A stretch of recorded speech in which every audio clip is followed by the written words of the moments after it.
बिस्मिल्लाहिर्रहमानिर्रहीम। अस्सलाम वालेकुम। आप देख रहे हैं DNN न्यूज और मैं हूं गुलाम जहरा। सबसे पहले headlines. Commissioner Sahiwal division Shoaib Iqbal Syed और RPO महबूब रशीद ने कहा है कि उर्स बाबा फरीद और मुहर्रम उल हराम के मौके पर ज़ायरीन और आज़ादारों के लिए बेहतरीन इंतजामात को यकीनी बनाया जाए। लंगर पानी और तिब्बी सहूलियात की फराहमी और फुल प्रूफ सिक्योरिटी के लिए भरपूर इकदाम किए जाएँ। तमाम अदारे कोऑर्डिनेशन के अमल को फ़रोग दें ताकि तमाम इंतजामात को खुश उसलूबी से पाए तकमील तक पहुँचाया जा सके।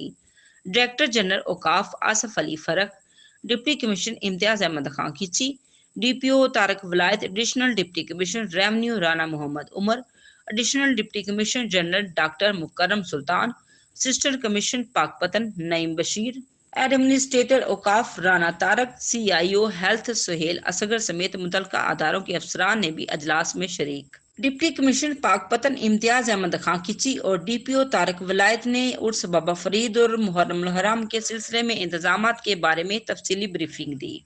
उर्स बाबा फरीद और मुहर्रम उल हराम के बेहतरीन और पुरअमन इनकाद के सिलसिले में तमाम वसाइल बरोह कार लाए जाएं, ज़ायरीन और आज़ादारों के लिए इकदामात को यकीनी बनाया जाए और अवाम को सहूलियात पहुँचाने के लिए कोई कसर न रखी जाए। Commissioner Sahiwal division Shoaib Iqbal Syed. Report रहीर राव, DNN न्यूज साहिवाल।